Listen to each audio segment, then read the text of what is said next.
Всем привет! В жизни каждого огородника, дачника или даже простого человека возникает два вопроса. Как посадить картофель на приусадебном участке и как выкопать картофель, не прикладая особых усилий. В сегодняшнем видео я вам расскажу о самом простом и самом удобном, на мой взгляд, способе посадки картофеля при помощи мотоблока. Также в этом видео расскажу о двух замечательных способах засыпки борозд. Поэтому не переключайтесь, оставайтесь и досмотрите это видео до конца. Что же нам для этого понадобится? Сам мотоблок, напомню, что это Kentaur 2010 D3 с дизельным двигателем на 9 лошадиных сил. Также нам понадобятся сами колеса для мотоблока. Грунтозацепы, но не обязательно, можно справиться и без них при помощи штатных колес. Двухрядный плуговой окучник, деревянный брус длиной 1 метр, сцепка универсальная с углом атаки, 2 куска цепи. С чего же начинаем? Будем вначале нарезать борозды для укладки картофеля. Для этого нам понадобятся грунтозацепы, двухрядный плуговой окучник и универсальная сцепка. Если у вас отсутствуют грунтозацепы, их можно заменить обычными колесами. Правда, работать будет намного тяжелее, так как сами грунтозацепы делают предспашку перед окучниками, разрыхляя почву при пробуксовке. Да и сцепление с грунтом у них будет получше, чем у обычных колес. При работе на обычных колесах мотоблоку придется помогать двигаться вперед, тем более под горку. Одеваем двухрядный плуговой окучник, выставляем нужный вам угол атаки. Но самое главное здесь выставить плуги строго по ширине грунтозацепов или колес. Необходимая ширина междурядий при посадке это 52-70 см, в зависимости от размера колеи вашего мотоблока. У меня она составляет 52 см, но это можно отрегулировать при помощи покупки шестигранной универсальной ступицы, так называемой полуоси для мотоблока нужного размера. При помощи регулировки стойки корпуса окучника можно выставлять глубину больше или меньше, в зависимости от ваших предпочтений по посадке картофеля. Я выставляю так, чтобы глубина посадки картофеля была в пределах 12-15 см. То же самое с шириной крыльев плужка окучника. Их можно выставлять в виде острого угла, либо сделать угол пошире. Если есть такая техническая возможность, постарайтесь плужки разместить поближе к колесам мотоблока или грунтозацепам. В таком случае такой тандем мотоблока и окучника будет чрезвычайно маневренным. Также очень важно выставить высоту руля, чтобы было удобно всаживать и поднимать окучник, и чтобы ваша спина не уставала после нескольких пройденных рядов. Итак, все готово к работе. Будем теперь делать две первые борозды. И здесь очень важно сделать их идеально ровными. От этого зависит судьба последующих борозд. Будут они ровными или кривыми. Теперь, когда сделали две борозды, на обратном пути одну борозду оставляем в покое и не трогаем. А во вторую въезжаем одним колесом или грунтозацепом и едем ровно по центру траншеи. Второе колесо едет по вспаханной части поля, а следующий за ним окучник делает третью борозду, которая строго параллельна первой и второй. А расстояние между бороздами всегда одинаковое. Так, за каждый проход мы нарезаем по одной борозде. При таком способе ряды получаются идеально ровными, если вы первый ряд прошли ровно. Либо строго параллельными первому кривому, если с ним вышло что-то не так. То есть все последующие ряды получаются такими же кривыми, как и первый ряд. Но зато по всей посаженной площади расстояние между рядами будет одинаковое, что очень важно при последующем окучивании, прополке и копании картофеля. В данном методе все просто, с этим справится даже начинающий. Все, что остается сделать, это разложить картофель в борозды, внести всевозможные удобрения и засыпать борозды землей. Одно из преимуществ данного способа заключается в том, что тому, кто управляет мотоблоком, легко двигаться по выкопанному ряду одним колесом и окучником. И тандем мотоблока и окучников едет прямо как по рельсам, прямо, не виляя вправо и влево. Второе из преимуществ данного способа заключается в том, что тот, кто управляет мотоблоком, может понарезать борозды и заниматься чем-то другим, либо пойти отдыхать, пока специально обученные люди повыкладывают картофель в ряды. Третье преимущество заключается в том, что посадочный материал, а в данном случае это клубни картофеля, можно выкладывать с любым шагом, на любой глубине, выкладывать картофель ростками вверх и так далее. Можно насыпать в ряды любые минеральные органические удобрения в любых количествах, любых пропорциях. Все это могут делать агрономы вашего участка на свое усмотрение, в то время когда вы отдыхаете между нарезкой борозд и засыпкой картофеля. Мы обычно для увеличения урожайности картофеля просыпаем ряды нитроамофоской. И самое главное, что ваши хозяйки видят, как будет высажен картофель. Шаг, интервал, глубина и так далее. В отличие от бункерной картофелесажалки, где ничего не видно, что и как посажено. Да, имеется у нас такая бункерная картофелесажалка в мотопарке, которую мы даже успели модернизировать бункером для внесения удобрений. Но вот уже более 5 лет она лежит без дела в сарае, припадает пыли и паутиной. Итак, борозды нарезали, картофель выложили, удобрениями посыпали. Осталось накрыть картофель землей. Для этого у нас есть два замечательных способа. Для засыпания картофеля первым и вторым способом вместо грунтозацепов ставятся обычные колеса с резиновой шиной. Кстати, не забудьте проверить в них давление. Оно должно составлять 1,5-2 атмосферы. Так как если колеса будут слабо накачаны, камера может порваться в районе непылей. Вместо двух окучников ставим один окучник прямо в кронштейн сцепки, а крылья окучника раздвигаются на максимальное расстояние. Мотоблок ставится колесами в борозды с разложенными расположенным картофелем ровно посередине, соблюдая размер колеи. А окучник идет строго по центру вершины образовавшегося террикона и разгребает его, засыпая два соседних ряда с картофелем. Мягкие шины колес, проходя по ряду, не наносят существенного вреда посадочному материалу. Таким образом, мы на выходе получаем сразу посаженный и окученный картофель с высокими терриконами из грунта. Преимущество такого способа заключается в том, что если вы посадили картофель ранней весной, за счет терриконов из грунта ростки картофеля не так подвержены промерзанию. И за счет долгого пробивания ростка сквозь землю картофель образует мощный толстый стебель. Но такой способ не нравится нашим родителям, так как они всегда после того, как вылазят мелкие сорняки, хотят пройтись грабельками, пробарновать и разрыхлить почву. А бугорки являются существенной помехой на их пути. Поэтому был придуман второй способ, о котором я хочу вам рассказать. Для его осуществления на выходе требовалось ровное поле без грядок, как после посадки картофеля при помощи лопаты. Для этого мы взяли деревянный брус примерно 8 на 8 см и длиной 1 метр. От цепки с двухрядным окучником снимаем окучники, саму цепку переворачиваем вверх ногами и обратно крепим к мотоблоку. Деревянный брус крепим к штанге сцепки при помощи двух кусочков цепи и фиксируем их через отверстия болтами. Теперь наш механизм готов к использованию. Осталось дело за малым – засыпать клубни картофеля грунтом. А на этом все. Дальше будет нарезка всех подробностей процесса посадки картофеля. До скорых встреч, ставим лайки, подписываемся, чтобы не пропустить следующее видео. И пусть картошка на ваших участках приносит только большие урожаи.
me out with your smile. Now the sunshine brings the light. Fill me out with a flame.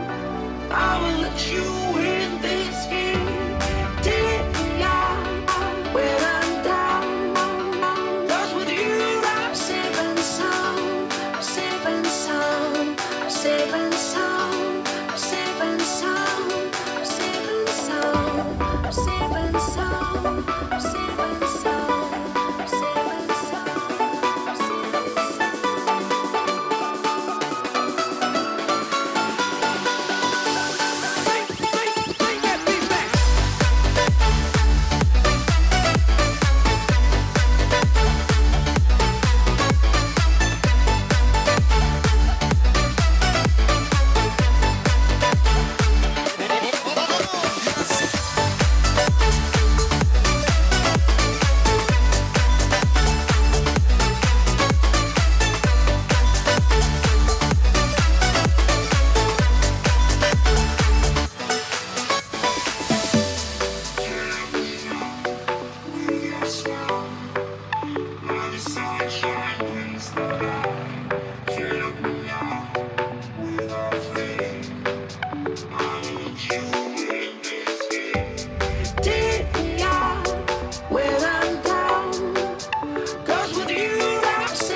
We'll be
right back.